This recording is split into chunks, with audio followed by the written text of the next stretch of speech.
Welcome to the first episode of Dark Knight's Tales, a scary story podcast dedicated to horror fans around the world. I'm your host, Tanis Clark, and I'm now glad to present A Ghost's Vengeance, written by J. Deep Shaw and performed by Tanis Clark and Sean Anthony. Oh, this is such a tedious week. I keep sinking into a nightmare. The nightmare that races up my heartbeat and interrupts my sleep, startling me and leaving me wet with copious sweat. The nightmare has freaked me out insanely. Whenever I hear a doorbell, I hide under a blanket or in a corner in my bedroom, trembling in terror. My cousin sister tries her best to swiftly open the door to help me out as soon as the peal makes its way to her ears. Just 5 o'clock of freezing winter and the doorbell tolls. While sleeping in my bed, I remain under the blanket as I begin to quiver. I want my cousin to open the door as quickly as possible, yet I realize just the next second she's not home. I gather my strength and drag myself out of bed. Exiting the bedroom and suppressing my fear, I continue walking toward the front door. When I open the door, I find a mysterious box covered with a pink gift wrap. I look around the house. No one is there. I pick up the box, reading my name on it. Then I lock the door and run to my bedroom. I close my bedroom door and windows in a rush. Then I sit on my bed and uncover the box with my trembling fingers. As I open the box, I see a letter written with blood, the real blood.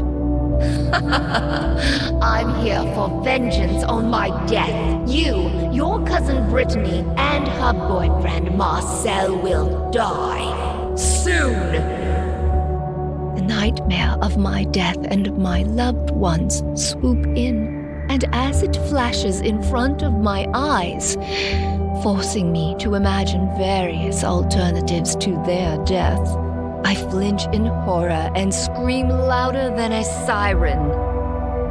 Meanwhile, Brittany returns from a picnic with Marcel, who rushes to my room in a panic. Marcel also enters the room after her, carrying a burden of concern. "Jenna, are you fine?" asks Brittany, sitting beside me on the bed. Being scared, I point out the mysterious box. Brittany picks up the box. Marcel rushes and stands beside her, and both read the letter.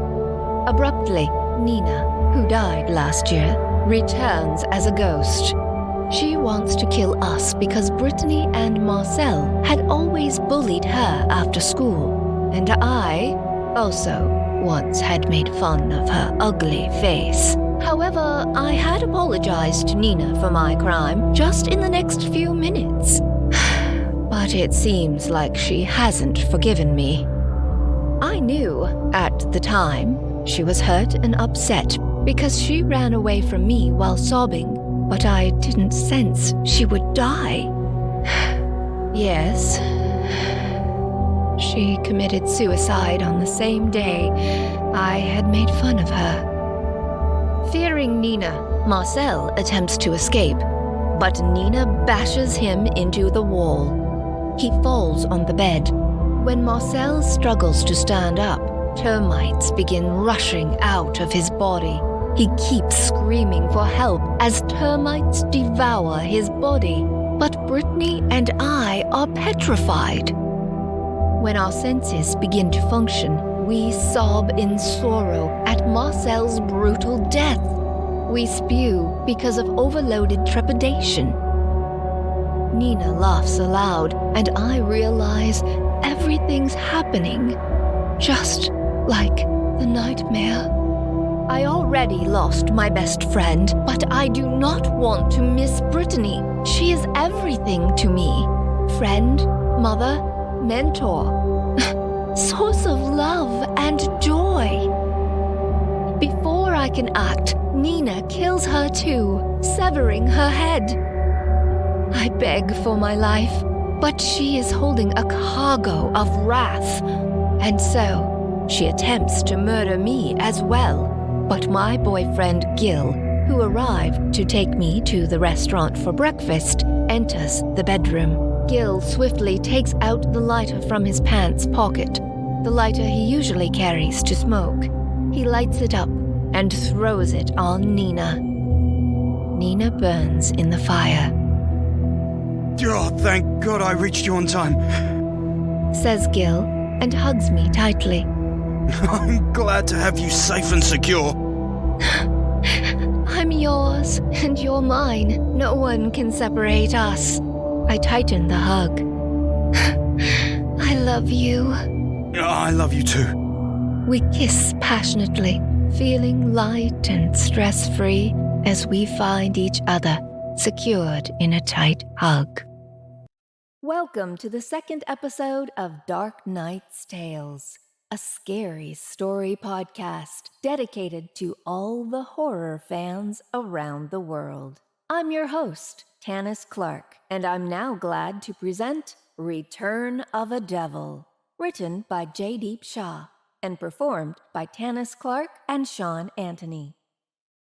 Valiant and zestful, Karina was blessed with brain power and cuteness. Culminating, she was a beauty with a brain. Karina had a joyous life with her decent pizza delivery job and a luring and stalwart boyfriend, Gilbert. No complaints at all. Early in the morning, when Karina was returning home in her black sedan car after completing her full-time job hours, she saw an athletic man standing at the edge of the highway on the right, his hand hitchhiking to indicate to the driver he was asking for a ride. Gracious Karina slowly and cautiously pulled the car into an emergency lane and stopped near the stranger. She lowered the window, not wholly, but only an inch or so. That could help her listen to the stranger plainly while keeping a clear eye contact with him. Do you need help?" she asked, locking her eyes with his as he slightly bent for a conversation with her. Thanks a lot for stopping the car, said the man. Could you please give me a ride to 86th Street? He pointed at his blue sports car parked in the emergency lane behind Karina's. My car's tire blew up. I looked around but didn't find a mechanic, he added. Karina glanced at his car in the rear view mirror. I'll greatly appreciate it if you help me reach my home, the man pleaded when Karina fixed back her look on him. All right. Karina sighed as if she were baffled at first to help him or not, but now confident in her decision. The coincidence is our destination is the same. She smiled and unlocked the car door. The man smiled in appreciation and sat in the back seat. Karina resumed driving. Her brain unloaded with dubious thoughts like, what if the stranger raped me and killed me? She wished she had thought about it before. Anyway, it was already too late. If you don't mind, said the man, focusing on her side cheek. May I ask your name? I'm Karina. Her vision fixed on the road to prevent a mishap. Nice name, said the man, smiling. I'm Johnny Stroke. Thank you. A broad smile was depicted on Karina's face. She glanced at Johnny in the rear-view mirror, looking at her side cheek. When Karina stopped her car in her driveway, Johnny said enthusiastically, Wow, we're neighbors. He looked outside the window at his house, located at the corner of the street, next to Karina's. I don't remember if I ever saw you before, she said, turning around, staying in her driver's seat. The car's engine was still warming up, and the headlights were on.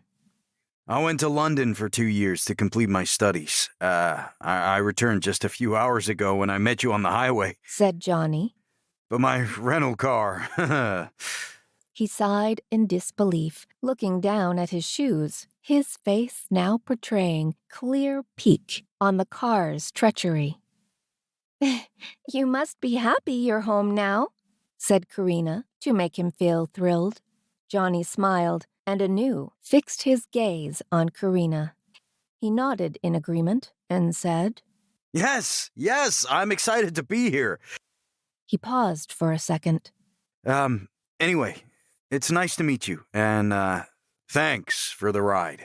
Instinctively, he slightly opened the door, but then waited for Karina to reply. "All my pleasure," said Karina. "If you need any help, feel free to call me." It's so nice of you. Thank you, said Johnny, and exited the car.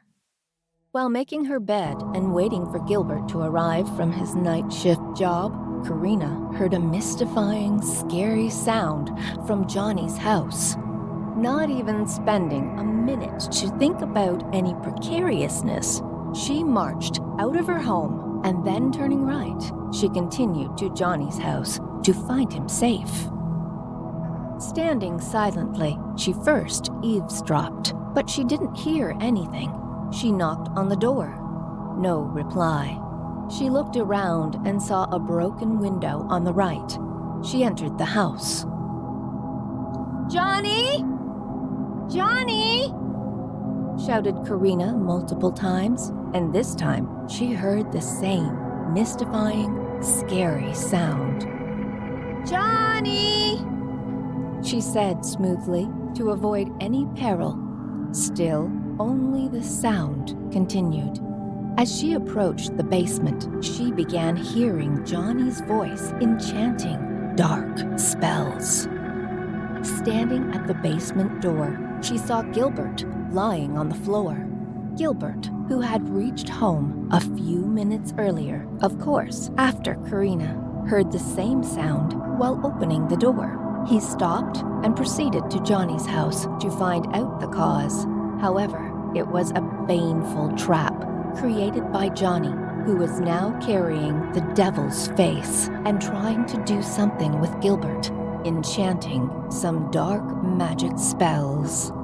Welcome, my sweetheart, said Johnny, his voice croaky.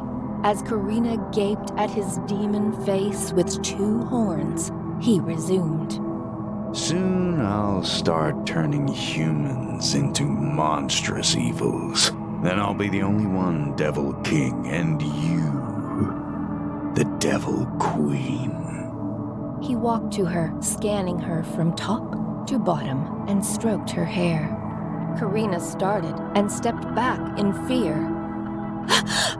"No! I won't let that happen! I'll kill you!" She looked around and found a dagger lying beside Gilbert.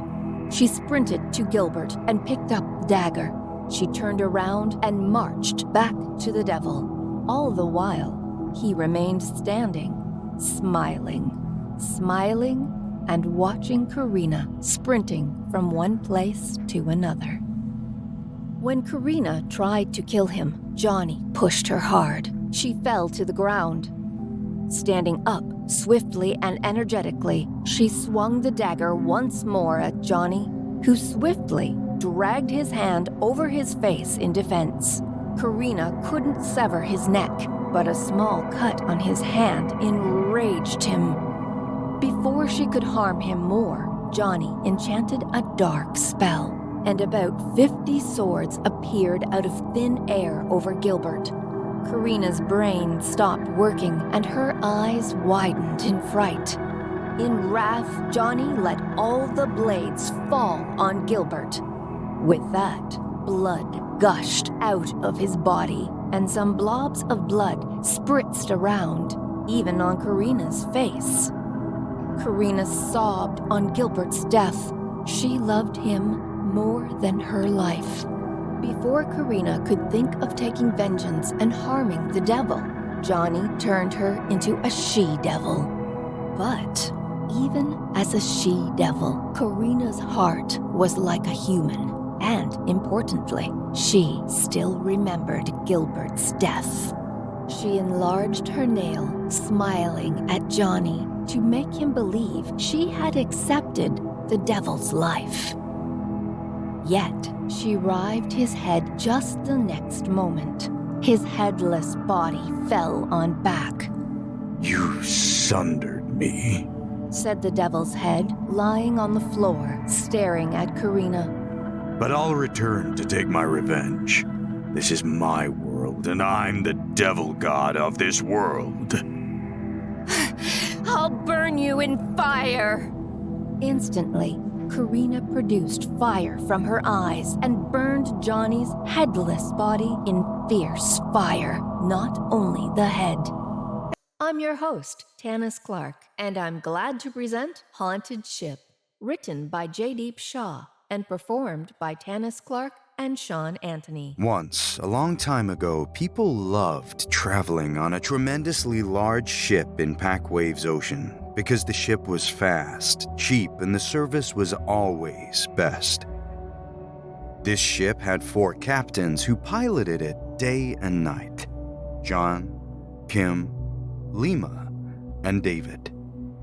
One day they were voyaging with oil barrels from east to west in the morning time. No travelers at all on the ship. After a day of traveling, at midnight they detected a girl in the ocean screaming for help. They stopped their ship. While 3 captains were thinking about whether or not to save her, Kim jumped in the ocean and rescued the girl. They started their journey anew to the west. The girl was sleeping in one of the rooms on the ship. Kim and Lima were sleeping in their rooms. John and David were driving the ship. After a while, Kim woke up, went to the girl's room, and raped her. The girl shouted for help. John and David heard the girl's painful voice, and even Lima woke up hearing the girl screaming, but no one stopped Kim to protect the girl. After he raped the girl, Kim strangled her and threw her dead body in the ocean. After that day, John, Kim, Lima, and David fled somewhere far away from their residence. The girl's soul left her body but stayed in the ship and waited for those captains to return so that she could exact her revenge on them. In the rage of vengeance, the spirit of the girl killed those people who had tried to finish the terror of her by destroying the ship and burning her soul. No one now liked to travel on this ship because everyone knew that the ship had become haunted. After many years, John, Kim, Lima, and David finally returned. Yet they received the responsibility for a different ship. However, after a few days, they decided and then requested to their superior to let them travel by their old ship. Only in a few days, the superior granted them the permission because he never experienced and so never believed the fact of the haunted ship. After a month, the captains felt something weird. Something unsatisfied as they entered the ship, but they disregarded their feelings. John, Lima, and David continued walking after Kim, and then inspecting the ship, they began their journey to the south with wine barrels. After reaching the middle of the ocean, they heard a weird commotion of someone scratching a metal against metal, and someone's whispering several times. But they did not pay attention to it all, not even once. In the evening, when the commotion continued over and over, not ending even for a fraction of a moment, the captains searched for the source of the sound, but they failed to find anything. And then the sound also stopped irritating them. In the middle of the night, when John and David were driving the ship, Kim was inspecting rooms and Lima was cleaning the ship. Lima suddenly heard the girl's voice from one of the rooms. He rushed to the room, but no one was there. He thought, it was simply my superstition. Lima was about to exit the room, but he heard the same voice again, and he stopped. He looked around, but no one was visible to his eyes. He felt someone muttering in his ears. Lima tried to run out of the room, but he failed as the girl levitated him, dragged him back in the room, and thumped him to the ground. Even though Lima was shouting for help in a thunderous voice, no one heard him. It seemed like the ghost had stopped his voice in the room, using her occult powers. The girl's phantom eventually appeared in front of Lima. After gaping at her for a moment, Lima began running hither and thither in the room and then tried to hide behind a sofa in a fright of his death. However, the enraged ghost of the girl captured Lima and killed him by plunging a knife in his head. The night had become horrifyingly dark when the girl's phantom was taking revenge on her murderers. Then John and David encountered the girl's ghost.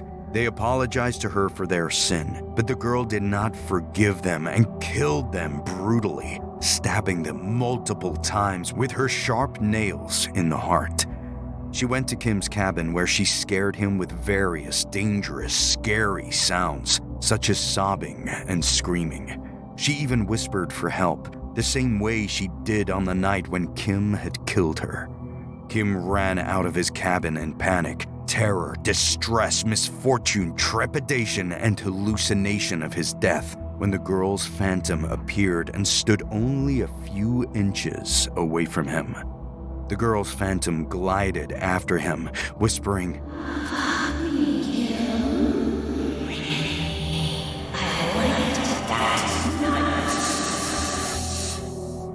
Kim tried to open the rooms, but the doors were locked. When he couldn't find a way to escape, he halted.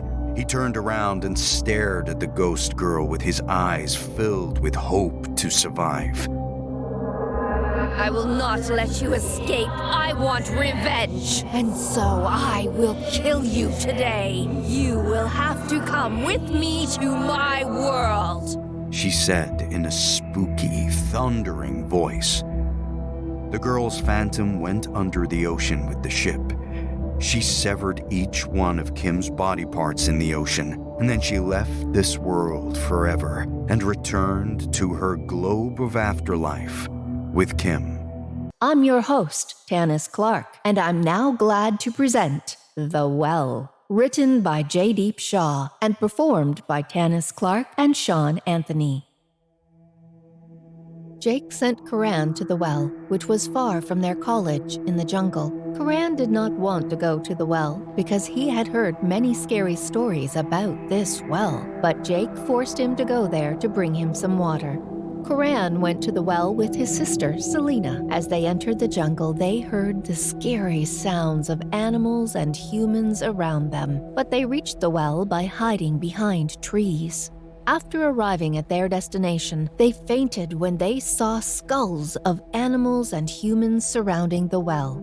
The next morning, Jake went to the well with his friends and brought Karan and Selena back to the college's dorm room. Jake apologized to him. Karan and Selena went to their rooms without saying anything.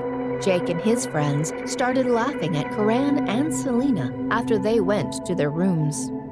That night, Jake went to Karan and Selena's room to bully them again. However, when he entered their room, he saw Karan was eating a cat. Then he saw Karan and Selena's dark black eyes and the blood that was running out from their necks. Jake sprinted out of the room and closed the door. He told his friends about what he'd seen, but no one believed him. Karan and Selena exited the room through the wall and killed all of Jake's friends. Jake ran out of the college, fled into the jungle, and began shouting for help in trepidation of his death. By running around the jungle, he reached a spot near the well where he could now clearly see Karan and Selena's dead bodies in the well. Karan and Selena's dead bodies suddenly woke up and pulled Jake into the well. Jake screamed, but Karan and Selena cut Jake's tongue out. They also made him blind by pulling his eyes out. Then they killed him brutally, severing his head. Finally, Karan and Selena left this world forever. I'm your host, Tanis Clark, and I'm now glad to present Freezer, written by Jaydeep Shah and performed by Tanis Clark and Sean Anthony. Ram, who worked in a factory, always wanted to see his family happy, but his family hated him because of his poverty. Therefore, he was always living in sorrow. One day, his boss, Raju, promoted him to the position of supervisor and also increased his salary. Ram went home early to share this good news with everyone, where he saw his wife, Shania, enjoying intimate time with his boss, Raju.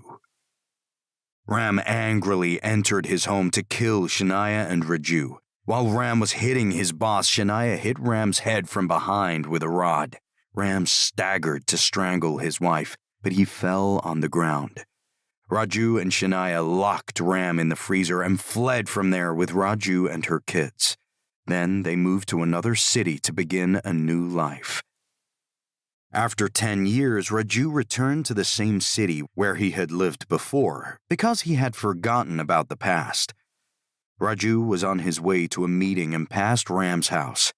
Yet he did not see the house, being in such a rush. In the meeting, he found out he would have to stay there for a few more weeks because of his important business deals. Raju told his driver to find a house for him. His driver took him to Ram's house. When Raju scrutinized the house, his mind fetched his sinful past. He told his driver to find another house, but the driver replied, "This is the only house near your office at the lowest price. It will be difficult to find another house at the same price." Thus, Raju started living in Ram's house. It was 2:30 a.m. when Raju heard someone's voice crying. Raju woke up from a deep sleep to find out what was going on in his house. Raju went to the kitchen where he saw Ram. Raju ran from there to his room. He started shouting for help in fright of Ram, yet no one heard his voice. Ram entered the room, held Raju's hand tightly, and dragged him to the kitchen. Ram cut off Raju's head and put it in the microwave, and his body in the freezer. Now he was waiting for his wife, Shania, to arrive so he could take his revenge on her. Raju's driver enlightened Shania about Raju's demise. Within an hour, Shania reached her old house. As she entered the house, Ram locked the door. At the same time, Shania heard a strange noise from the kitchen. She went to the kitchen, but no one was there. She checked the bathroom too, but no one was there either. Shania went back to the kitchen where she smelled something weird. Shania opened the freezer and saw Raju's dead body without its head. Instantly, she screamed in horror. When she looked around, she saw Raju's head in the microwave. When Shania spotted Ram on a ceiling fan, she screamed and ran out of the kitchen. When she stopped in the living room, Ram cried in front of her. Shania begged him to forgive her, yet Ram didn't listen to her and cut out her tongue and her ears and locked her in the freezer. After a few minutes, Shania bled out, and after a few hours, she froze and died. Eventually, Ram's soul left this world forever after taking revenge on his murderers. I'm your host, Tanis Clark, and I'm now glad to present Haunted Airport, written by Jaydeep Shah and performed by Tanis Clark and Sean Anthony. In Mexico, around 1979, there was an airport called Matias Airport, which was closed by the government in 1999 because of its owner's death. Year 2000. Richard was traveling to Mexico with his sister and some friends by his private plane. He was about to navigate the plane, descend, and prepare to land, yet he did not have enough diesel in the plane to reach the destination runway. Suddenly, he saw the desolate Matias Airport. Richard landed his plane in the airport, and he exited the airport with his sister and friends. Richard stopped his sister, Sophia, as she proceeded back to the plane to get her makeup kit. However, she insisted that he get the makeup kit. So Richard walked alone to the airplane. Something like an animal was watching him from on top of the airport.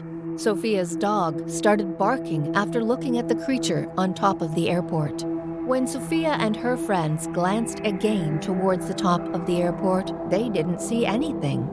1 hour passed. Still, Richard didn't return from the plane. As soon as Sophia and her friends entered the airport again to find Richard, everyone saw something like an animal on the second floor of the airport. Everyone held each other's hands tightly and walked toward the plane. When they reached the plane, they saw Richard's dead body under the plane. Sophia felt dizziness because of her brother's death and fell on the ground.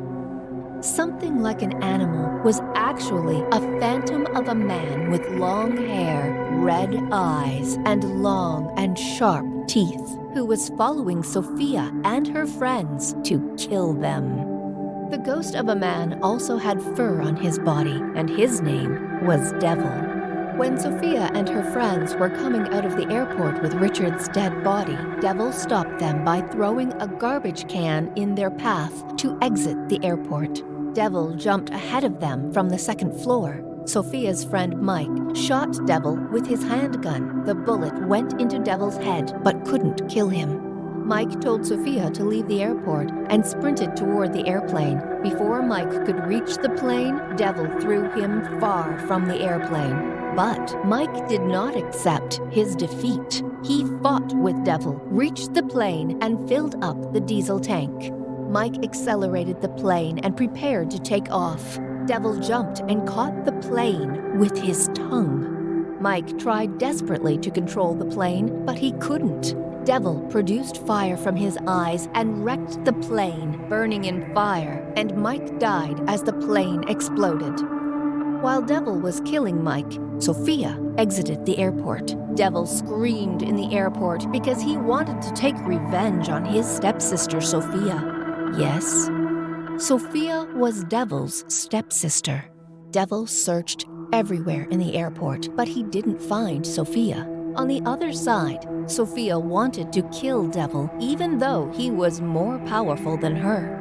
Nonetheless, she believed in herself and walked toward the airport. Yet, an old blind man who was walking using a wooden cane blocked Sophia's way. When Sophia told the man about the horrific incident that had occurred a few minutes ago, the man recognized her and understood why Devil was trying to kill her. The old guy told her to destroy the airport to end Devil's terror. Sophia was entering back in the airport, but she suddenly stopped when she realized that the man recognized her, even though she had not said anything to him about herself. "How do you know me? Do you know anything about Devil or our past?" asked Sophia. There's a bungalow behind this airport where you were living happily with your parents and a brother when you were a kid. One day your mother and brother died in a car accident. After that, your father was living in deep sorrow. Your father's secretary loved your father from the beginning. After your mother and brother died, your father also fell in love with her. After a few weeks, they got married. Your stepmother robbed your father and escaped with someone else with her son, Devil, and you. Your father died because of not having anything with him, not even you. A few weeks after your father's death, I heard she was living in Paris with her second husband. After that, one day I heard that her second husband killed her and married another girl. Then, when they started bothering you ran away from there, but your stepbrother, Devil, left there alone. Your stepmother and stepfather's children started bullying Devil. After 2 years, when Devil couldn't tolerate anyone, he tried to kill him, but he failed, and they continued mistreating him. Devil ran from there and reached this airport to hide. One of the friends of Devil's second father, who was working in this airport, called him to inform him about Devil. In the night, they brought Devil on top of the airport and pushed him. Devil fell on the ground and died. Sophia walked toward the airport to end Devil's terror. While finding something to destroy the airport, Sophia went to one of the rooms on the second floor, where Devil appeared in front of her. Devil pushed her, and Sophia fell outside the room onto the ground. Since she was injured now, as her knees savagely bumped to the ground, she could barely run away from there. However, she managed to hide in the restroom where she found some bombs. Sophia tried to exit the airport, but Devil blocked her way again and punched her in the face. Sophia threw some rocks at Devil and ran with renewed strength toward the exit of the airport. Sophia's friend, Callie, who had been hiding in a car outside of the airport, got out of the car and stood at the airport's exit. As soon as Sophia reached the exit, Callie pulled Sophia toward her.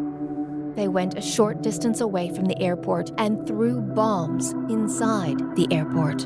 In just a few minutes, Matthias Airport turned into ruins and Devil died.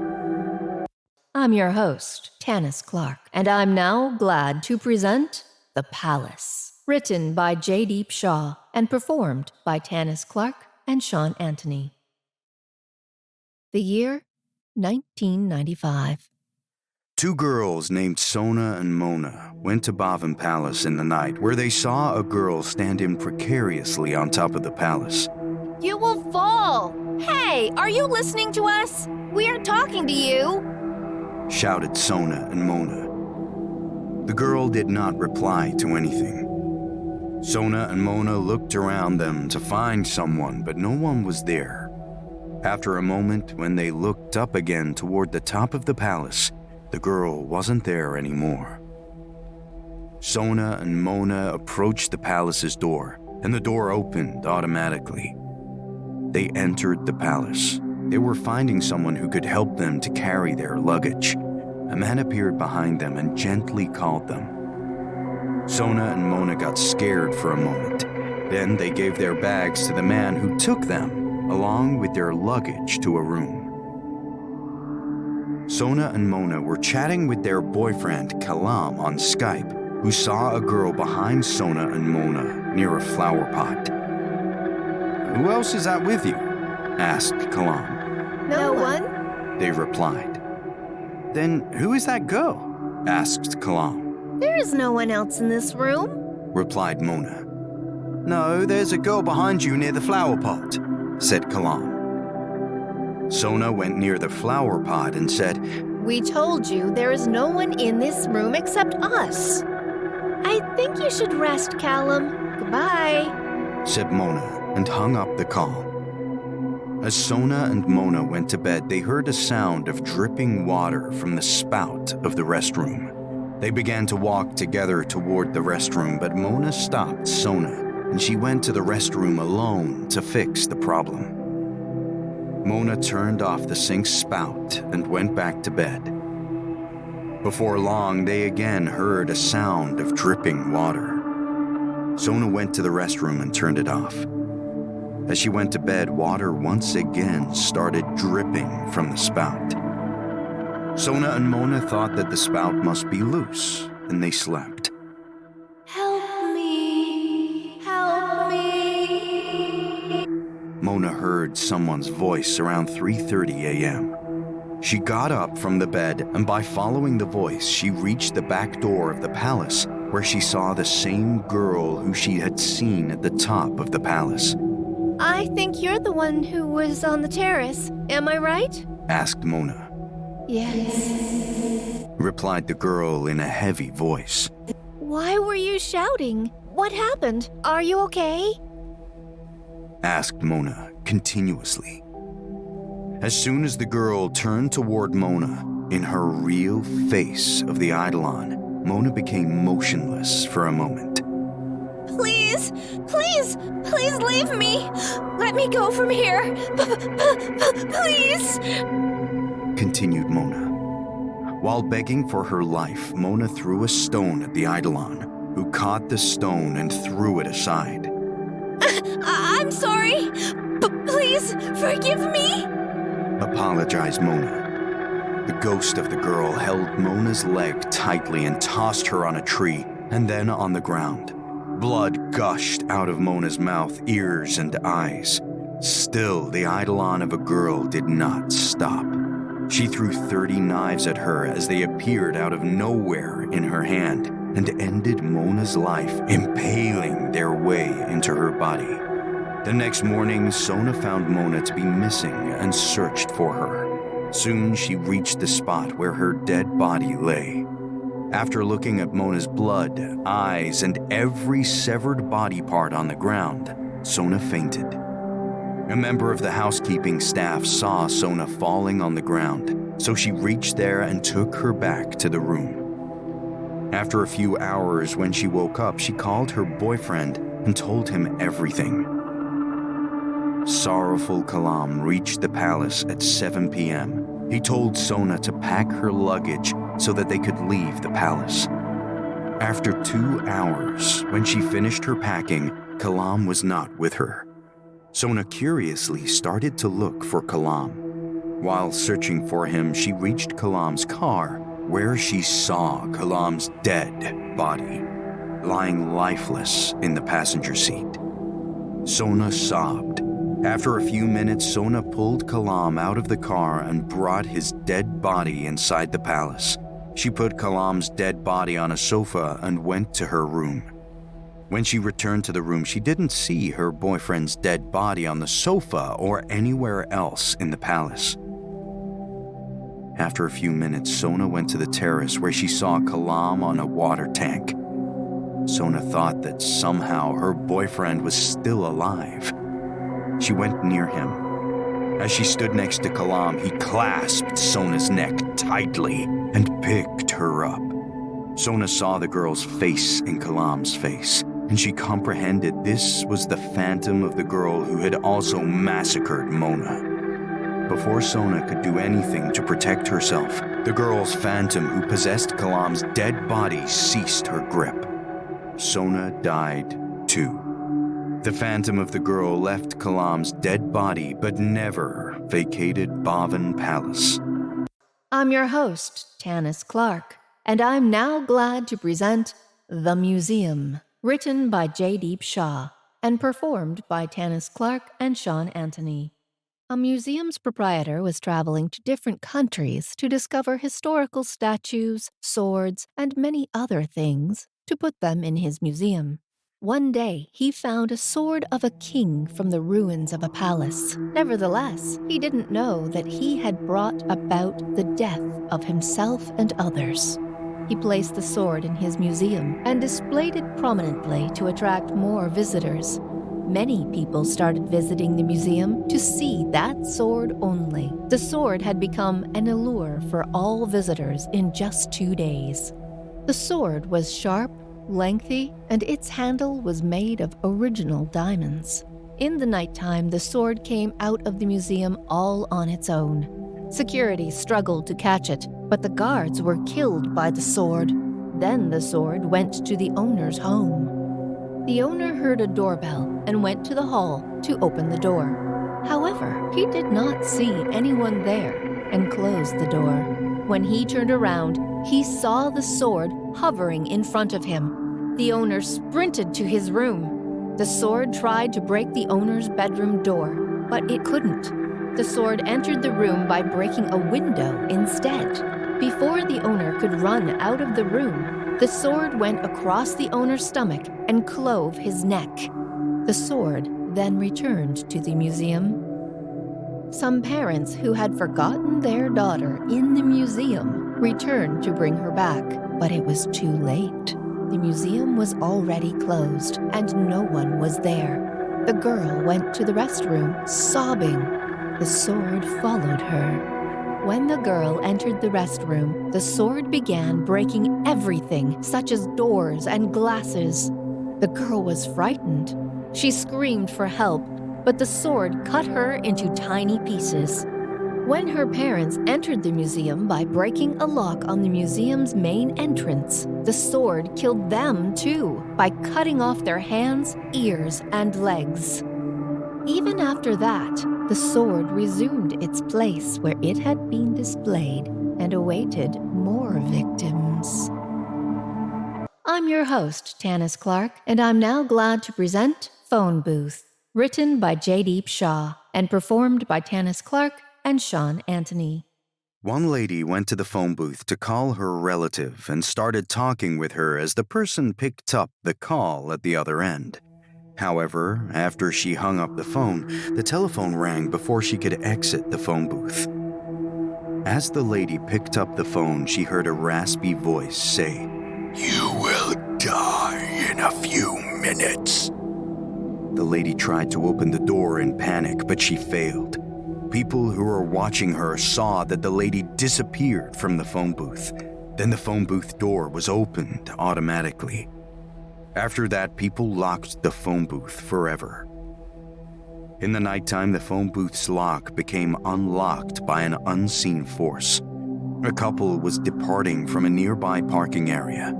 Their car suddenly stopped near the phone booth. A man tried to fix the issue, but he couldn't. He tried to call someone from his phone, but his phone had ceased connection to the network. His wife didn't have a phone, so she exited the car and walked to the phone booth. They saw an open lock on the door. The man threw the lock and entered the phone booth to call his friend, yet his friend didn't pick up the call at the other end. The man's wife also entered the phone booth and called her friend for help, who picked up the phone. While talking to her friend, she and her husband screamed. Within a few minutes, they dissipated from the phone booth. The lady's friend immediately reached the phone booth. Since she was a detective, she started an investigation to figure out what had happened with her friend and her friend's husband. After surveying the phone booth, people understood what had happened to the man and his wife that night. People told the detective about how the phone booth had already killed many people. However, she didn't believe anyone, since she did not believe in superstitious matters. She entered the phone booth and called her cell phone from the phone booth's phone. "You will die the same as your friends," she heard from the phone booth's phone. She was scared because her cell phone never fetched a ring from the phone booth's phone, and so she never answered the call. She saw someone's shadow on her legs. There was spooky laughter at the other end of the line. "You cannot escape from here," the harsh voice said as the laughter halted. The detective was trying to open the door. The shadow was increasing its height. The detective began to scream. The shadow made her blind and severed her legs as she died in the phone booth, her dead body evanesced. Nevertheless, she returned as a phantom to protect innocent people, and to protect them, she had to destroy the phone booth. In the night, she fought with the shadow that had killed her and others in the phone booth to destroy the phone booth and the shadow. After only a few minutes, she undid the shadow and the phone booth. After demolishing them, the detective's soul attained salvation from this world. I'm your host, Tanis Clark, and I'm now glad to present Haunted Train, written by Jaydeep Shah and performed by Tanis Clark and Sean Anthony. India, year 1995. 3 kids, 1 girl and 2 boys, were traveling with their parents by train, and they were having fun playing interesting games while on the train. Everyone in the train was doing their own activities, sleeping, working on a laptop, chatting with the person who sat next to them, and so on. No one knew it was a haunted train. The train had already stopped 8 times at 8 different stations. It was the 9th station where it was currently stopped. After this station, the train had to stop at 5 more stations. When the train departed again from the 9th station, everyone felt something wrong in the train, something about impending doom. The kids who were traveling with their parents saw one little boy with a lady. Their parents were sleeping, so they followed them. However, The lady and the little boy disappeared from their place when the kids almost reached them. When the girl turned back, she saw the same lady and the little boy again. The girl followed them alone. Her two brothers found her following the lady and the kid, but they also noticed something else, something scary. Cuts on the lady's face, her red eyes, and the black eyes of the kid who was with the lady. They tried to stop their sister, but it was too late because the lady and the kid were ghosts who had already possessed the girl. The girl's brothers returned to their parents, but they couldn't say anything because the phantom of a lady was signaling them to stay quiet. Consequently, the kids remained silent in the horror of the phantom lady. The parents perceived their children were afraid, though. Hence, they didn't ask them any more questions and instead began to find their daughter, but they just couldn't find her. The train stopped at Makajai Station. One more family caught the haunted train to go back to their city. After that, the phantom started to scare everyone, appearing out of nowhere and screaming in their ears. Then, the train halted between jungles. No one could open any of the doors to get off the train. The phantom of a lady had already killed the little girl by throwing her under the train. The ghosts killed many other people the same way. They also killed the train operator by slicing his head. A family that had started their journey from the first station, Jinnadel Station, and another family, which began their journey from Makajai Station, were still alive. They wanted to escape from there, but they couldn't find any solution to protect themselves from the ghosts. The phantom of a lady appeared behind these families. When they turned around to look behind them, feeling someone's presence, the ghost of a lady had already disappeared from there and appeared on the opposite side. When everyone turned back, they saw the same phantom of a lady. She killed all family members, except two boys of both families, by throwing huge stones at them, which cracked their skulls open. The phantom boy was forcing that family's children to play with him, even though those two kids didn't want to play because he was terrifying. The kids closed their eyes, but the phantom boy screamed in their ears. The kids ran away from him to reach their parents, but the phantom child stopped them. Then he screamed once more in their ears. Because of this terrifying, thunderous scream, blood gushed out of the children's ears, and they died. After killing everyone, the ghosts of the lady and the kid obtained more powers. Then they never stopped. They continued to spread their terror. They were killing people for their hunger as well as to get ultimate powers, riding on this same train. I'm your host, Tanis Clark, and I'm now glad to present Unknown Lady, written by Jaydeep Shah and performed by Tanis Clark and Sean Anthony. Mahesh had been attending a night college for the first few months to complete his studies. One day he met an unknown lady when he was going to college, who asked him to drop her off at home. Mahesh went to her home and intended to drop her off there, but the lady brought him in her home. When Mahesh saw the lady's house from inside, he became numb for a moment. When Mahesh proceeded toward the second floor to reach the lady's bedroom, he did not know he was walking toward his death. Mahesh entered the lady's room but exited it swiftly, finding the fog inside. Mahesh encountered the lady behind him. He apologized to her for his error, but the lady did not respond. When Mahesh was leaving the house, the lady stopped him from behind. Mahesh turned back and goggled at the lady completely naked. He lost his control and went with her into her bedroom. After an hour, only the lady came out of the room. The lady went to the highway, which was behind her home. The lady was waiting there like she was accepting someone special to come to her house. As time passed, the morning was about to fade in. She was returning to her home before the sunrise, but she suddenly saw a 16-year-old boy whom she brought to her home. When the boy reached her home with the unknown lady, he asked for food, continuously shouting, "I'm hungry!" Sit quiet, shouted the lady in anger. The boy sat silently on the sofa, sobbing to return to his home. "I want to go home. I want to leave here." The lady possessed him and told him to have sex with her. The boy went with the unknown lady into her room. Again, only the lady came out of the room after an hour.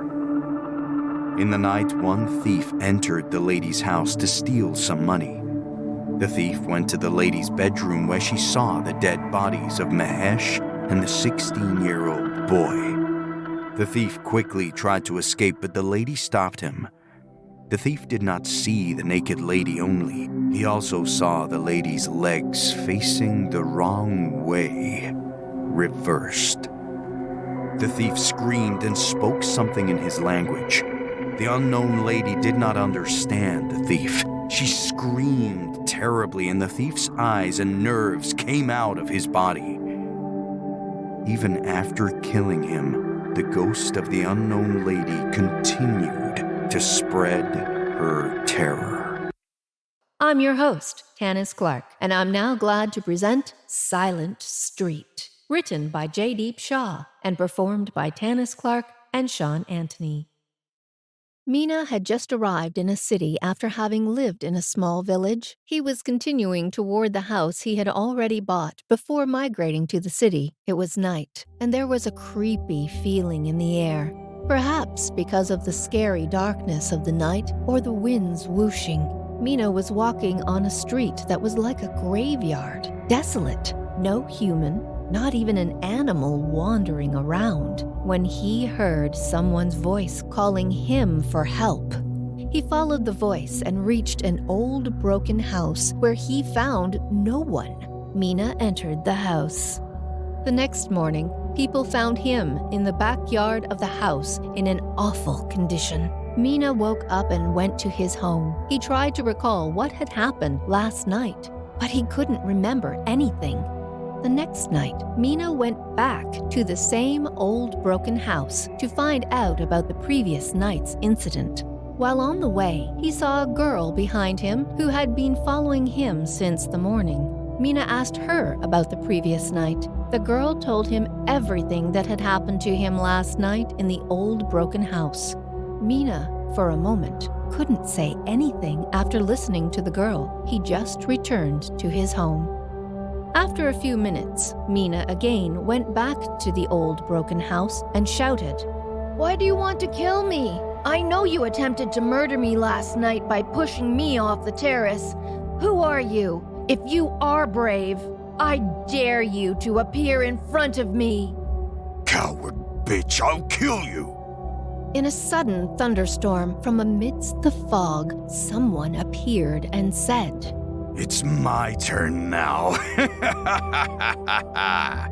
When Mina noticed his childhood friend, AJ, appear in that thunderstorm, Mina begged him for his life. "I begged you to leave my family and me, but you killed us cruelly," replied AJ. Before Mina could speak another word, AJ severed Mina's head from his body. Finally, AJ's soul received its salvation from this world. I'm your host, Tanis Clark, and I'm glad to present Yoga Class, written by J. Shaw and performed by Tanis Clark and Sean Anthony. In a dark, creepy night, some children were playing baseball in the park behind the yoga studio where class was being held. They suddenly heard a girl scream as it wafted through the air from the yoga class to the garden from an open window. Om climbed a tree to find the issue, and a knife went into his forehead. Other children ran away from the yoga studio and hid in a small hole like a cave under the hospital across the road. Meanwhile, they kept their eyes on the studio to verify if they were out of danger. However, as the evening faded out, one by one, everyone fell asleep from exhaustion.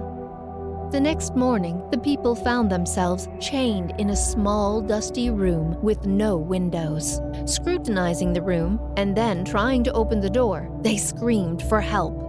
Unfortunately, no one was there to hear their screams and help them to escape. With a lack of nutrition, 3 children died from suffocation. The kidnappers buried their dead bodies in a corner of the park behind the studio. Thinking over and over several times, looking around, a kid named Kim's eyes halted at the baseball bat in a corner on the right. He extended his hand and grabbed the bat.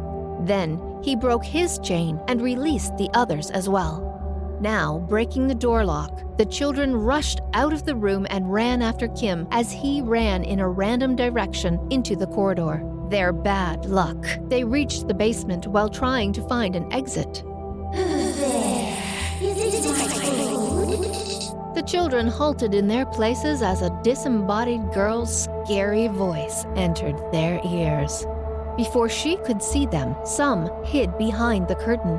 3 hid under a table, and 2 hid in a wooden chest, keeping the door slightly open so that they could breathe. As the shadow passed through them, they covered their mouths in horror, trying not to breathe while gaping at her to prevent the girl from sensing their presence. The girl disappeared mysteriously into thin air as her eyes had failed to spot the children, and with that, the kids exhaled in relief. Where's her food? Asked James in trepidation, as if he feared the girl would kill him and everyone else present in the building. I don't know. Continued Rocky. What? Screamed James in shock. You said her food is not ready yet. He exclaimed in a blend of anger and stress. She will kill us. He alerted Rocky, reminding him what could happen to them if he didn't bring food for the girl. I'm extremely sorry. She won't listen to your sorry. A pregnant silence as Rocky stood in embarrassment, and James shook his head in disbelief. Then the next moment, James saw children exiting the basement. I'll quickly arrange her food, said Rocky, and he turned around with an attempt to rush away from James. But he stopped, also staring at the children exiting the basement. Exchanging a quick glance, both rushed to them and blocked their way. Children stood still, gazing at them, some in dread, some in distress, and some in anger. After a few hours, James threw Kim in a cage on the second floor. Other kids were locked in a room made of glass. All of them kept staring at Kim in apprehension. James and Rocky locked themselves in their control room, their eyes fixed on Kim in the cage through the paned glass window. Then Rocky opened the cage as he heard a terrifying growl of a creature. Kim did not move, suppressing all his feelings of dread. He just let his fury control his mind so that he could empty it on the creature to fight back and to survive. A 20-foot-long creature with 2 fangs, dark black eyes, and a long tail entered the cage. And Rocky closed the cage's gate an instant before Kim could try to exit, and the creature after him. Kim began battling with the creature, and after a while, she pulled hard at its fangs and thrust them into its eyes and then its throat. The creature stumbled, and then its strength faded away. The creature's dead body fell and evaporated mysteriously in thin air. James opened the door, and Kim exited the cage. Who killed my friend? I will kill him and everyone else. A disembodied voice sounded. Kim and everyone else saw one girl on the stairs. Kim hid behind an old TV, realizing it was the same creepy girl he had seen in the basement. The other children stayed quiet in their room, also realizing the girl's identity. James, Rocky, and their other team members hid under their computer tables in terror of their death. The yoga studio shook with the girl's ghost's frightening scream of rage, which destroyed all of the glass in the room. As the children screamed in horror, she spotted them backing up in the room. Gaping at her, she progressed toward them, but then she stopped, smelling human sweat near her. Before she could inspect the place, Kim accidentally broke the TV behind him as he tried to run away. The next moment, the ghost flickered out of existence in thin air, and it soon became apparent that the TV was the home of that ghost, or that somehow she was linked to it. Now, the happiest moment was that everyone was free from the ghost's terror. I'm your host, Tanis Clark, and I'm now glad to present Prostitute Market, written by Jaydeep Shah and performed by Tanis Clark and Sean Anthony. Year 1990. Austin kidnapped many girls and sold them to the prostitute market in New York. One night, a policeman named Robert reached the prostitute market, hiding his identity, to find some missing girls. As he investigated, he discovered some evidence of prostitute market agents, their helpers who were kidnapping girls. The co-agent named Fatima saw a bottle of gin in Robert's coat, and she alerted other agents as she doubted him.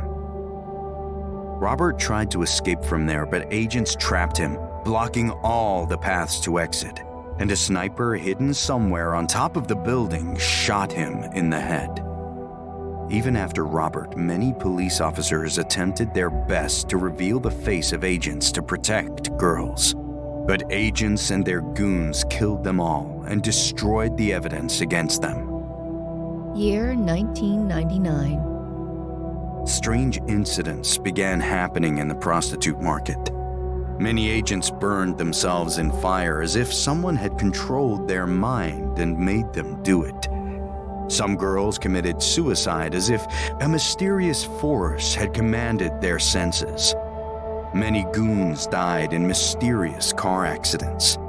And kidnappers, just like the agents, burned themselves, but in a graveyard. Fatima wanted to stop those incidents, but she couldn't find any solution. She contacted the mayor, actors, businessmen, and many other famous personalities, but no resolution. And in the case when a person had found information to stop those strange incidents, he somehow received a mysterious, brutal death. Present. One night, Fatima constantly heard girls screaming, and she sent some security guards to watch the girls to find out the cause. "Something's wrong, ma'am," a security guard informed Fatima through walkie-talkie after checking some rooms, following girls' screaming voice. What is it? Are the girls scared in their rooms? Now he saw the girls running out somewhere in the corridor. "I followed them as they were running toward the Black Gate," said the same security guard. After a moment or so, standing outside the building in the backside parking lot, but they disappeared in the fog. So you failed to catch them? Said Fatima, rushing toward the back parking lot. When she reached and saw no fog, she asked the security guards in rage, standing a few inches away from them, shifting her glare from one to another. Where is the fog? "Believe me, ma'am, there was fog and they disappeared in it," said the same security guard, and this time others nodded in agreement. No, you guys betrayed us, and so it's important to punish you. Instantly, she pointed her gun at him and shot him in the head, and then she killed the other security guards as well. Enraged, she glanced around to find the girls, but she didn't find anyone. Then she wondered, why haven't the other agents reached the place? Fatima rushed towards those agents' offices, and one after one, as she checked their offices, she found their dead bodies. Fatima was scared now. She ran toward the main gate to escape. However, she halted as she encountered the phantoms of girls and police officers she had killed. She ran toward her office in horror, but she fell as she slipped on the wet floor and bumped into a pillar. The phantoms of girls stood around Fatima, and the phantoms of police officers firmly held Fatima so that she couldn't try to run. I accept my error, and I promise to stop doing this business. Please, Please forgive me and let me go. Begged Fatima for her life. All of us died because of you. And so it's your turn to die. Said one of the ghosts in a booming, spooky voice. The ghosts split her in half, pulling her hard. Fatima's heart stopped beating in an instant, and the ghosts continued to reside in the prostitute market to stop anyone from running it again. I'm your host, Tanis Clark, and I'm glad to present Hospital, written by J. Shaw and performed by Tanis Clark and Sean Anthony. I admitted my uncle yesterday to Black Cross Hospital. I went there today to meet him, but I found neither any doctors nor my uncle. I'm worried for him, said Ravneet. Where is that hospital? Asked Kat. It's across from Lovers Point Park. I've gone there many times with my boyfriend, but I haven't seen any hospital there in the past 4 years, said Kat. What?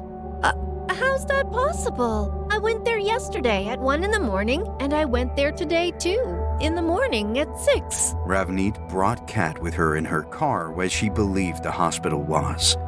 Look at this! I told you! There is a hospital here! Kat gently turned Ravneet's face toward the hospital's side and asked, Where is the hospital? It's impossible. Trust me, there was a hospital here, replied Ravneet in a brittle voice. As she cried, the hospital appeared in its place. Ravneet. Ravneet looked at the hospital. Unbelievable. They exited the car in horror and rushed into the hospital. Ravneet ran to her uncle's room and stood near him beside his bed. Go back to your house. This is not the right place for you, her uncle warned Ravneet. Ravneet tried to hug him, but she failed. Why can't I hug you? She asked. Because I'm dead. I died yesterday. How? Asked Ravneet. How's that possible? As she asked, some ghosts appeared behind her and killed her friend, Kat. Kat! She screamed, hearing ghosts growling and Kat screech. If you want to live and protect others, you must destroy the hospital equipment, said her uncle. Ravneet ran to the equipment room and managed to burn the hospital equipment. And with that, all the ghosts, one by one, burned in the fire. And Ravneet freed the community from Black Cross Hospital's terror. I'm your host, Tanis Clark, and I'm now glad to present Cradle Song, written by J. Shaw and performed by Tanis Clark and Sean Anthony. Around 3 a.m, only after 5 hours of moving to Crackpot Hotel, Queen's son, Kevin, heard a cradle song. You are my child, I'm your mother. Come to me, so we can make fun together. We can play together. You are my child, I am your mother. Come to me. We haven't met for ages. We haven't eaten together for a long time. Come to me. I want to play with you. I want you to sleep in my lap. I want you to live with me all day and night. Come to me. I promise I will not let you go away from me. I will protect you all the time, 'cause you are my child. I am your mother. It's my final lovely call for you, my child. Come to me.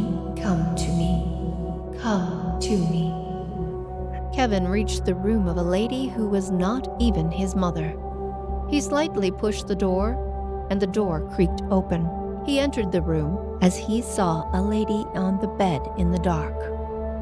Come, my child. I was waiting for you, said the lady. Kevin walked to her and sat on her lap, and the lady gave him some candies. Queen reached the same room, finding Kevin there when she hadn't found him anywhere in their room. "What are you doing here, son?" she asked. Kevin stayed quiet as the lady signaled him to stay hushed. "What are you looking at?" asked Queen. Kevin didn't reply anything. He just continued staring at the lady. Queen picked him up in her smooth hands and walked him back to her room. This time, only after a few minutes, not Kevin, but Queen and some other people living in the hotel on that floor heard the cradle song. A waiter who was passing through Queen's room warned her to ignore the song as he saw her coming out of the room. However, she didn't listen to him, and she followed the voice and reached the same room where she had found Kevin a while ago. "It's the same room where I found Kevin," she said to herself. Queen opened the door and entered the room. On the bed, she saw a lady whose face was burned and blood gushed out of her head. Queen tried to run out of the room, but the door was locked. "I'll not let you run away from here. You took my son with you, and so you'll have to die," said the creepy lady in a scary voice. "He's my son. Don't dare to speak his name with your dirty tongue," said Queen indignantly. Instantly, Queen put a crucifix on the lady's head, and she turned into ash. Queen left the room. She approached her room and heard her son's crying voice. She rushed into the room. Unfortunately, it was too late, because Kevin had already been killed by someone. Queen sobbed at Kevin's death, and with that, she heard, "I will kill every single person in your family. It's just the beginning." Queen screamed in agony. She stayed numb for a few dozen minutes as her mind had stopped working in pain. Then she got up and decided to fight back against the ghost lady. I warned you to ignore the cradle song, but you didn't listen to me. You went inside that room and you lost your son. I'm still warning you, forget everything and go somewhere far from here. Otherwise, she will kill every person in your family. The same waiter alerted her as he saw Queen exiting the room in rage and her son's dead body on the bed. "How is this possible, though? I put this cross on her head and she burned in front of me," She will get assurance only after she takes revenge on her murderers, said the waiter. She was working here as a waitress. The owner of this hotel fell in love with her, but Maya was already married. She was living with her husband and 3 children. However, the owner, Lucky, wanted to marry her. One night, he killed her husband and children. Maya saw that horrific violence. She ran from there, but Lucky caught her and brought her to this hotel. He locked her in that room. Maya didn't want to make any relations with him, so she severed the nerves of both hands. She died, but before that she left a note saying she would return to take her revenge, and she would kill almost all the guests to ruin this hotel's reputation, said the waiter. "Where could I find him?" The employees who knew about this crime had decided to speak the truth, but Lucky paid off the main police officer working on the case. Still, some of them wanted to raise their voice against it, but Lucky silenced them, whether threatening them or murdering them or their family members. "Oh, she'll get justice. I will help her to get justice in any condition," said Queen. "Where could I find him, though?" Today is Friday. Every weekend he comes here in the evening as he knows he'd find a whore without any doubt. It doesn't matter if the whore comes with a guy or comes here alone and waits for someone. He just offers her about $10,000 to spend an entire 2 nights and 3 days with him, with an offer to buy her anything she wants. "When he comes down, send him straight to this floor near Maya's room." Queen stood outside Maya's room, wearing a hot, sexy red velvet backless dress with waterfall braids hairstyle. But now, her one leg was against the wall and a hand on thigh. Her second leg was straight and hand straight up against the wall as the elevator's door rang open. Lucky came out of the elevator and stayed numb for a moment as his feelings for her rushed into his veins. When she smiled at him and locked her eyes with him, he barely let his saliva pass through her neck. He licked his lips and then paced toward her. Before he could reach her to kiss her, Queen opened the door, dragging her hand from her thigh to the doorknob, and then entered the room, smiling at him. Lucky entered the room after her, and he tried to kiss her, but Queen stopped him, putting her finger on his lips, still a smile on her face to keep him believing she was into him. "Remove your clothes first. I want to be nasty tonight," she said. Lucky impatiently began removing his clothes, then, completely naked, when he approached Queen, Maya hugged her from behind. "Wow, your sister is here too," said Lucky in excitement. "I'd like to see you as well, babe," he said, holding Maya's hands that made their way onto his chest from behind. Yet, not even a full 5 seconds, and Lucky's hands began burning. Maya laughed aloud, now standing in front of his eyes, seeing him in pain and trying to protect himself from death. In the next few seconds, when dread hadn't even completely controlled his senses, Lucky turned into ash as Maya burned him with her supernatural powers. Maya thanked Queen for helping her to take revenge on her murderer, used her power to give a new life to Kevin, and left this world. I'm your host, Tanis Clark, and I'm now glad to present Pizza, written by J. Deep Shaw and performed by Tanis Clark and Sean Anthony. Leslie had arranged an after-graduation party at her home and invited all her friends. As everyone gathered at her house, everyone began enjoying the party, dancing, filming, chit-chatting, mocking, singing, and so on. Everyone was craving pizza. After an hour, a delivery boy brought Leslie's orders, and everyone commenced to eat. Slowly, one by one, they began turning into 3-headed, huge black wolves as the pizza made its way into their system. Leslie had not had pizza yet, and so she survived. She ran and hid in her room under the bed. Before the wolves could attack her, pizza exited their bodies, severing their nerves. When Leslie took her cell phone in her hand, the pizza protruded from her cell phone and spilled out all over the room. Leslie jumped out of the window. She screamed for help, running away from her house. Unfortunately, no one listened to her. Exhausted, she fainted. After 3 hours, when Leslie opened her eyes, she noticed some people around her with blurred vision as she was trying to open her eyes wide to have a clear look. But she fainted again. After a few hours, when she returned to consciousness, she saw dead bodies of innocent people and wolves while trying to get up from the sidewalk. She left the place in a rush and panic, breathing heavily, and encouraged her sister in a car.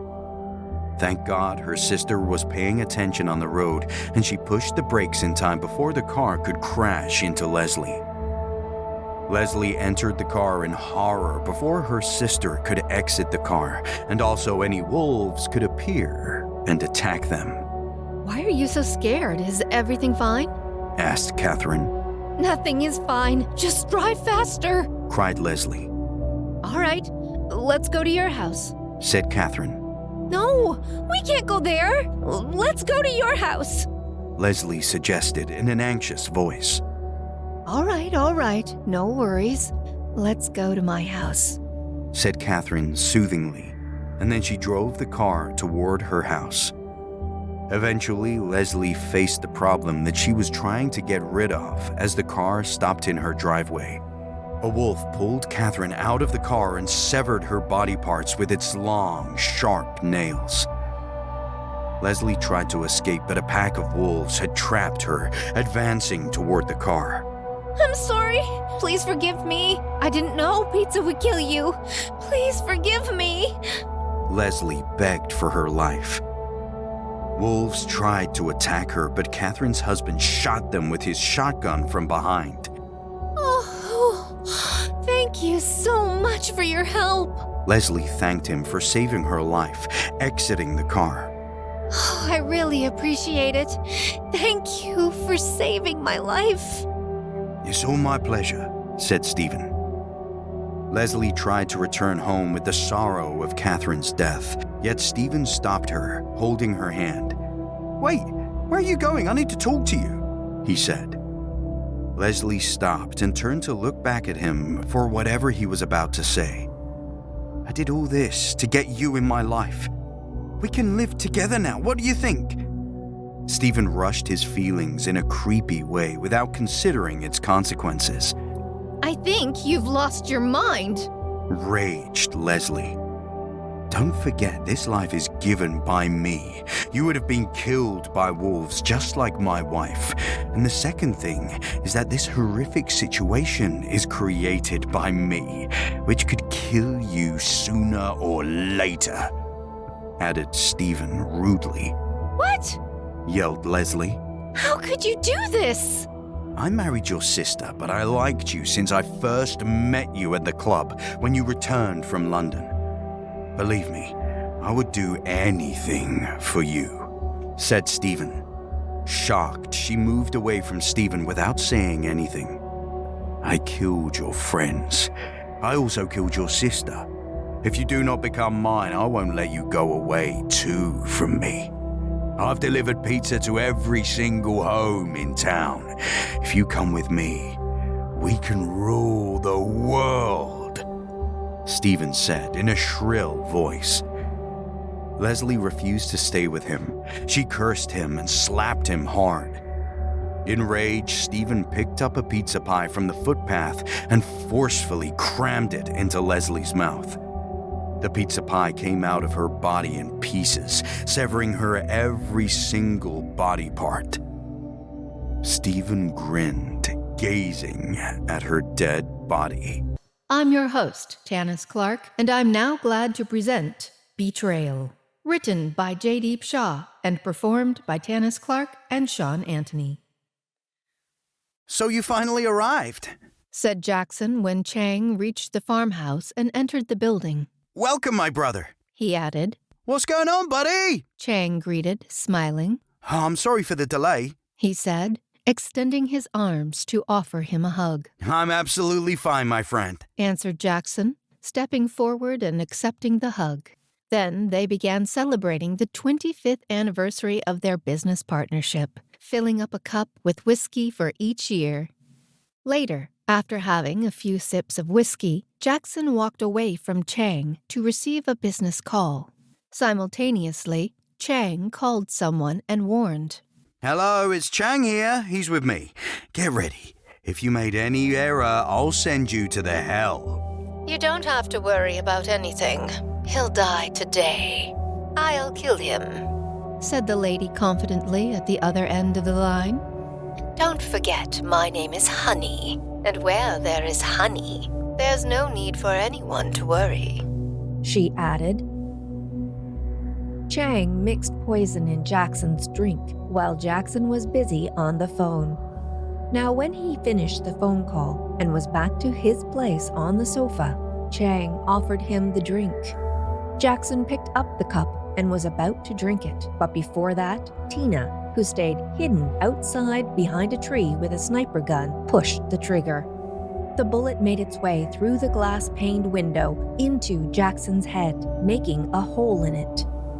As his dead body fell to the ground, Tina began walking toward Chang, who stood beside Jackson's dead body, grinning, staring at it. When Tina entered the house, Chang said, Welcome to my life, sweetheart. Then he hugged her tightly after putting his cup on the table. Tina didn't offer him a tight hug as she usually did. Are you all right? Asked Chang, sensing something wrong in her feelings. I'm sorry, my love, said Tina. She instantly dragged out a knife from her leather jacket's pocket and thrust it into Chang's stomach. You bitch, said Chang, stepping backward away from her. Then he tried to strangle her, but she pulled out the knife and thrust it into his chest before his hands could reach her neck. Chang died. A week later, Tina was working on her laptop when a weird, scary voice sounded.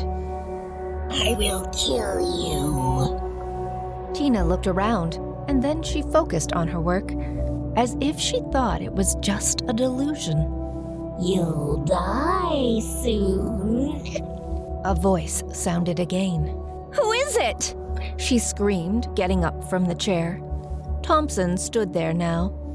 Hey, what happened? It's me, babe. He said. A pout appeared on Tina's face, and she said, I don't want to talk to you. You scared me. How? He questioned in surprise. I didn't do anything. You just stood up from the chair, screaming aloud and scaring the hell out of me. Then what was that voice? Which voice? Tina stayed quiet for a moment. Which voice? Tina startled and returned to the present. Leave it. Then she smiled and said, I'm glad you're here, I am too. he said, pulling her against him. What's the plan now? He asked, grinning. Then he tightened the grip on her waist. Both kept their eyes locked for a moment, and then they kissed passionately. After an hour, Tina was making sandwiches in the kitchen for Thompson and herself, and Thompson was reading a newspaper in the living room. Suddenly, she felt someone's presence behind her. As she turned, her hands got bloodied. She turned back, and, looking at the blood on her hands, she threw the sandwiches aside. She screamed, and Thompson ran to the kitchen. Why did you scream? Asked Thompson. Look at my hands, said Tina in a panic. Thompson saw her hands, and they were completely fine. Clean. Not even a drop of blood on her hands. Perhaps it was a hallucination? I think you need rest. You're right. I'm going to bed. All right, I'm going outside. Take care. After 3 hours, Tina received a call about Thompson's death in a car accident. With that, she fainted, as she couldn't control her feelings. After a while, when she opened her eyes, she saw 2 men sitting at the edge of the bed. Who are you? She asked. The men didn't reply. Tina dragged her hands to them, but they stood up from the bed. Then they turned to her, and in fear, Tina's scream echoed in the room because they were none other than Jackson and Chang. Tina glued to her place on the bed in horror and kept gaping at them. You killed us to have your property of $500 million. And so we killed your bloody husband. And now it's time for your death. Tina tried to get up from the bed and ran away from them, out of the room and then out of the house. But she was so petrified that she couldn't even move from her place. Jackson dragged her by the legs, and then Chang held her hands. Then they pulled her severely and split her in half. All the while, the house had sounded with her painful scream. And now, an utter silence, as Jackson and Chang were staring at Tina's severed body in joy. I'm your host, Tanis Clark, and I'm now glad to present Headless Ghost Rider, written by Jaydeep Shah and performed by Tanis Clark and Sean Anthony. If you need help, you will need to tell me about that night. Said Dr. Jones. Tell me what you saw on that night in your house. Haley stayed quiet, as if she were petrified or in shock, realizing that night's heart-wrenching occurrence. Dr. Jones exited the room, leaving Haley sitting on the bed. And then, only after a moment, Haley began crawling on the walls and ceiling in the room. Dr. Jones was shocked now, and he gaped at her through the paned window. I told you, Doctor, Haley is possessed by an unknown power. said Lisa. Maybe a ghost or something. A guy who looked like a lunatic in torn clothes appeared out of nowhere behind them. I am Shaman, said the guy in an orotund voice. The doctor and Lisa startled and turned around in horror. I'm here to help you. This girl is right. I can free her friend from the spirit. I don't need you. I'm a doctor, and doctors don't believe in supernatural powers. It would be great for you to get the hell out of here, ASAP, said Dr. Jones indignantly. Or I'll call security to throw you out of here. I'm leaving, but remember, the spirit of a man inside her will kill her. The next night. Where's Haley? Asked Dr. Jones in a panic, as he didn't find her anywhere in the room. My nurses had tied her with thick ropes. I think Shaman is right. Perhaps the spirit of a man navigated Haley somewhere else. We must find her before he can harm her, said Lisa. You've gone mad. Do whatever you want to do, but I don't believe in spirits. I'm a I know you're a doctor, but don't forget that Haley is your wife, and she's suffering in pain. If you want to save her, you'll need to face the facts. Lisa raged out. Lisa left Dr. Jones's office in search of Haley.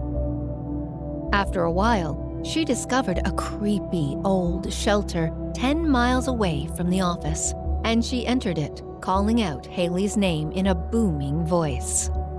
Suddenly, from the top, breaking the shelter's roof, Haley jumped on Lisa and attacked her as if she wanted to kill her. At the same time, Shaman somehow had reached there and took control over the spirit residing inside Haley's body, chanting some spells.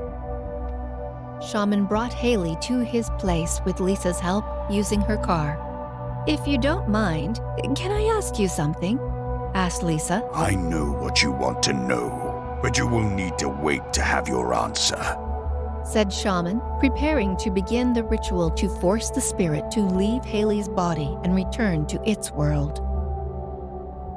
After a few hours, Haley is possessed by the spirit of a writer who fell in love with her. Every time he proposed to her, she refused his proposal. One day he was going to Haley's house in rage, but some crooks stopped him at the halfway point. They severed the writer's head and robbed him. Since then, the writer's spirit waited to take revenge for his death on Haley. And so when he found the perfect time to stop her from chasing her dreams, he possessed her and decided to take her with him, said Shaman. What's his name? Asked Dr. Jones, who had reached the place after Lisa had texted him the location. His name is Damari. To stop him, you must go to his house, and most importantly, you must return from there with his dead body in the next 3 hours. If you fail, all of us will die. He will kill each of us for trying to stop him and protect Haley. Lisa and Dr. Jones reached Damari's house 15 miles away from Shaman's place, and they began searching Damari's dead body while trying to suppress their dread. After a few hours, when they found the dead body, they had only an hour left to reach Shaman's place. Lisa drove like crazy, over the speed limit almost 100 miles per hour, to reach the destination on time. Yet, Damari's dead body woke up and attacked Lisa and Dr. Jones. Halting the car before Dr. Jones could lose control and the car crashed into something, Dr. Jones fought with him and tied him tightly with a rope given to him by Shaman, and then locked him in the car trunk. There were only 5 minutes left, and before time could end, Dr. Jones and Lisa reached the destination with the dead body. Shaman drew a black magic circle around Damari's dead body after Lisa and Dr. Jones laid it on the ground. Then Shaman set fire in and around the circle, and the dead body began burning. With that, Damari's soul left Haley's body and burned with the dead body in the fierce fire. Thank you so much for helping us. It's my pleasure, said Dr. Jones. But I still don't understand what happened that night that led Haley to this scary path of her life, said Lisa. Only Lisa could answer your question, said Shaman. A few seconds passed, and Haley slowly opened her eyes. When she returned to her full senses, she gasped in relief and looked around. Finding herself between the magic circle, she stood up in alarm. She glanced at Shaman, Dr. Jones, and Lisa. What happened to me? You were possessed by the ghost of Damari. Not believing what she just heard, she gaped at Shaman. Not to worry about him anymore. You're completely safe, Shaman assured her. He's right, said Lisa, putting her hand tenderly on Haley's shoulder. We just wanted to know how the ghost came after you. All I remember is that I was going to the club a block away from Damari's house. Unfortunately, my car stalled in front of his house. While finding someone for help, I saw a shadow of someone on the window of Damari's bedroom. I entered the house and encountered headless Damari. I screamed. Perhaps my scream entered his ears, and he then possessed my body without any delay to torture me and provide me a slow, cruel death, said Haley. She turned to Shaman. Anyway, I'm out of danger only because of you. Thank you for saving my life. I agree, said Lisa before Shaman could speak. Thank you so much for saving my friend. Indeed.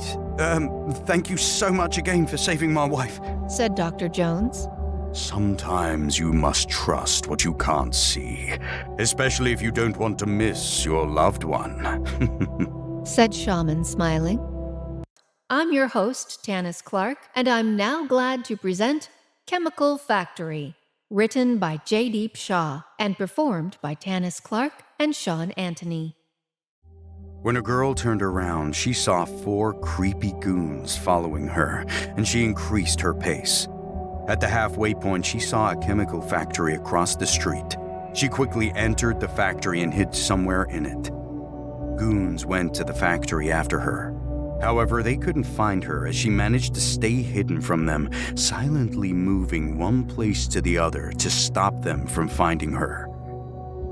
The goons were about to leave the factory, but they stopped when the girl screamed and she slipped and fell. The goons had followed the girl because they thought she was Mary, who had to be dead but was still alive. When one of the goons, Kevin, touched the girl, she turned around and killed Kevin brutally, severing his head with her hand. One of the goons, Leo, picked up the phone to call Mr. Jack.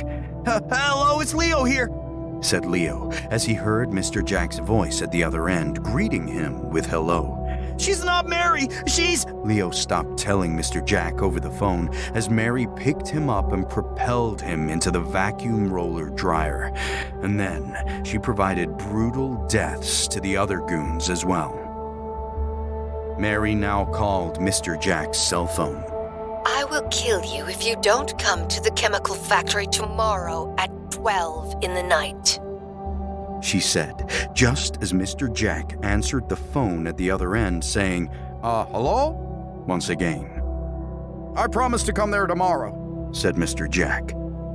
Mary hung up the phone. Mr. Jack told his business partners, Rahul and Henry, over a group call about the phone call from Leo and the unknown girl. It's impossible, said Rahul in shock. If you don't trust me, come with me tomorrow to the chemical factory, said Mr. Jack. Henry, no one can kill me. We killed Mary. We buried her body in the factory. There's no chance of her return. It must be someone trying to blackmail us. I agree with Henry, but no worries, Mr. Jack. We'll reach the factory after you tomorrow night. The next night at 11:30, Mr. Jack reached the factory. I hope you remember how cruelly you killed me in this factory. I kept requesting you to leave me, but you cut my fingers. And then my hands and legs. After that, you threw chemicals on me that gave me a painful, brutal death. A disembodied voice sounded. Your friends also have arrived in the parking lot. I promise to give you the same horrific death, just the way you gave me. When Rahul and Henry entered the chemical factory in the next few minutes, they saw fingers on the floor and hands and legs hovering steadily in the air. And then, as they looked around, their eyes captured Mr. Jack's severed head and his body burning between poisonous chemicals. "I know you can hear us," said Henry. "Please let us go. Please forgive us." Henry and Rahul begged for their lives in unison, shifting their look from one place to another. Mary appeared to them and said, Even after I begged you many times for my life, you gave me a brutal death so that I couldn't run to the police and report about you guys raping me that night when you were out of your minds and drunk. Instantly, without allowing them to even flutter their lips, try to say something, she severed their heads in one shot with her hand. I'm your host, Tanis Clark, and I'm now glad to present Highway, written by Jaydeep Shah and performed by Tanis Clark and Sean Anthony. Adelina was playing with her doll in her driveway, and a kid named Isaac snatched Adelina's doll from her hands and ran across the highway. Adelina ran after him, but when she tried to cross the highway, a truck hit her and she died. After 2 years, Adelina returned to take her revenge on Isaac. Adelina's spooky, laughing voice sounded in Isaac's bedroom. Isaac screamed in horror. His mother, Carolina, rushed to Isaac's room. "What happened, my son? Why did you scream?" she asked. Without replying, Isaac hugged his mother tightly. Adelina couldn't see that. She mysteriously pulled Isaac's mother into the living room, killed her, and delivered her dead body to Isaac in his bedroom as he remained glued to his place in terror. After a moment or so, Isaac returned to his senses and began sobbing in pain of losing his mother. Adelina appeared to him and laughed terribly in a loud voice, as she was happy taking her revenge. Isaac ran away from her. He locked himself in his mother's bedroom and covered himself with blankets. He closed his eyes and started praying to God to save him. When he didn't hear any voice, he came out of the blankets and then the bedroom. He tried to exit the house. However, Adelina was crawling above him on the wall in the living room. As he tried to open the door, Adelina jumped ahead of him, blocking his path. Isaac moved back away from her in horror, and then he ran to his mother's dead body, hoping she would wake up and save him. But Isaac moved away from Carolina's dead body, screaming in pain and horror as Adelina burned it in fire. Adelina crawled to him. Then she dragged him out of the house and threw him in the middle of the highway under a bus that was passing.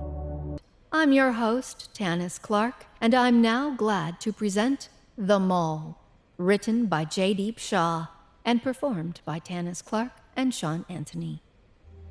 As Ellie and Arthur entered the mall, they were trapped by specters. They immediately tried to exit the mall, but they couldn't open the door, as it was locked for some mysterious reasons. Ellie and Arthur tried to run toward the other side of the mall, but they stopped in the center of the mall as they bumped into a ghost. "Where are we? I told you not to come here, but you didn't listen to me," said Arthur in an enraged voice. I'm sorry. However, right now, you should think about our lives instead of getting angry at me, yelled Ellie. "I'm sorry, just let me call my friend." Arthur called his friend. "We're trapped! Save us!" he said. Instantly, the phone call got disconnected. Arthur angrily struck the phone on the floor. What did you do? Have you gone mad? Yelled Ellie. Yes, I've lost my mind. I was talking to James, but the phone call got disconnected by itself, said Arthur indignantly. While their argument went on, they didn't focus on the ghosts around them, and some ghosts caught them. They barely managed to lose the ghosts' tight grasp on them so that they could hide and run away from them in the gaming center. The ghosts were flying and walking almost everywhere in the mall. While scanning around, Ellie and Arthur saw an exit beside the gaming center. Since they saw no ghost in the exit area, they reached the exit. However, when they tried to open the door, a specter caught Arthur and dragged him away somewhere in the dark at the other side of the exit that petrified Ellie. From the top, breaking a small glass window on the ceiling, James jumped beside Ellie, and as he saw her crying, James hugged her to assure her he'd save her. They killed Arthur, said Ellie in a tremulous voice. Don't worry, I will save you from the ghosts. Trust me, said James. Then his eyes captured some explosive devices in a corner, which he planted in the mall, somehow managing to hide from the ghosts. He blasted the exit and escaped from the mall. Now the explosive devices blasted, destroying the mall along with the ghosts residing in it.